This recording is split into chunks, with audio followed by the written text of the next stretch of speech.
Maging patay na patay at lagi siya maghanap-hanap sa inyo. Hello mga guys, kumusta kayo? Panibagong araw, panibagong video na naman tayo. And sa araw na ito, isa na namang video ang aking ituturo sa inyo ng simpleng gabay o simpleng pamamaraan na makakatulong sa atin. At bago ang lahat, gusto ko lang mag-disclaimer sa mga taong hindi naniniwala at hindi gusto ang mga kagaya nitong video. Please skip this video and maghanap kayo ng videos na gustong-gusto nyo dahil ang video na ito ay para lamang ito sa mga taong naniniwala and gusto mag-try. Sa lahat po ng mga nagko-comment po dito sa aking video dito sa loob ng aking channel, mag-ingat sa lahat ng mga nagre-reply sa inyo na dinadala kayo sa kanilang WhatsApp, hindi mo app upang makaiwas po tayo sa scam.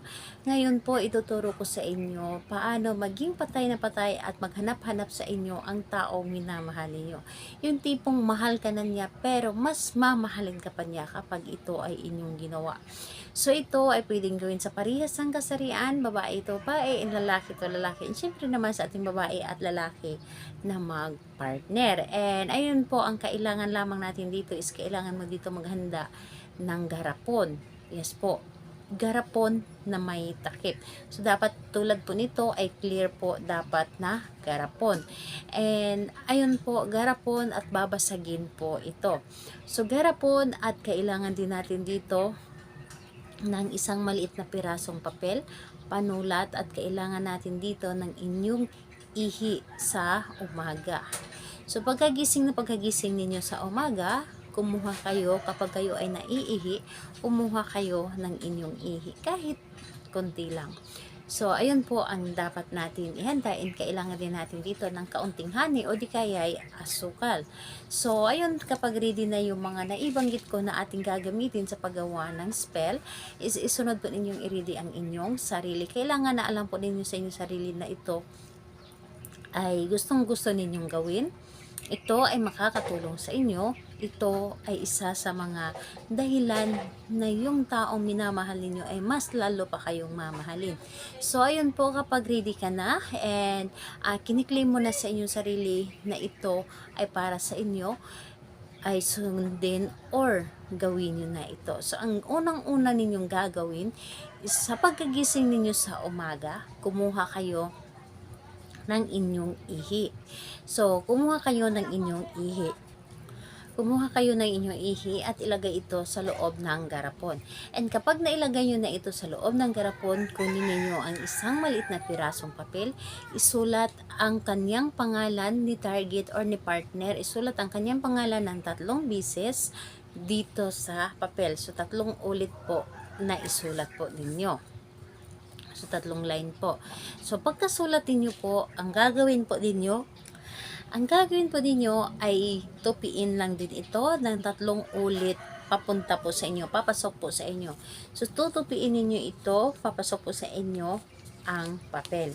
And kapag natupi nyo na ito, ilagay ito dito sa garapon na inyong nilagyan ng ihi. So, ilagay ito at ilagay din po ang isang kutsarang asukal. Pwedeng brown, pwedeng white sugar po ang inyong gamitin. Depende po sa inyo. And, ayun po, kailangan din natin ng honey kung wala kayong asukal. Pero, hindi naman tayo siguro na uubusan ng mga asukal. So, asukal na lang. Dahil yung honey, mahirap din hanapin and napakamahal din po. So, ayun. Kapag nailagay nyo na yung honey sa loob ng garapon, takpan ang garapon at isi-shake nyo lamang ito. Alugin nyo lamang ang garapon at paulit-ulit po na sambitin ng 7 ulit yung pangalan at apelyido at yung ating magic words habang ito ay ating inaalog. Habang inaalog natin ang garapon na kung saan nandoon yung ating ginagawang ritual, pangalan at apelyido ni target at maging patay na patay ka at maghanap ka sa akin lagi. So, pangalan, apelyido, maging patay na patay ka at maghanap ka sa akin palagi. 7 ulit mo itong sasambitin habang ito ay inyong inaalog yung inyong ginawa. And pagkatapos ng 7 ulit ninyong sinasambit yung inyong ginagawang ritual, ang gagawin po ninyo, yung garapon, ilagay po ninyo sa itaas na bahagi ng inyong bahay sa may kisame po. or kahit na hindi kisame, basta ito ay mataas na bahagi ng inyong bahay. Mas maganda madilim, pero kung walang madilim, okay na rin na kahit masisinaga ng araw. So, ayun po, kailan ito pwedeng gawin? Gawin ito sa araw ng Tuesday and Friday dahil yun po ang pinakamalakas na araw nagagawa tayo ng mga spell. And ayun po, pwede din po sa full moon or di kaya sinag or may sinag ang buwan. So, ayun, kung may mga katanungan kayo, mag-comment lamang sa baba para ma-replyan ko po kayo. Salamat po sa inyo. Bye bye everyone. God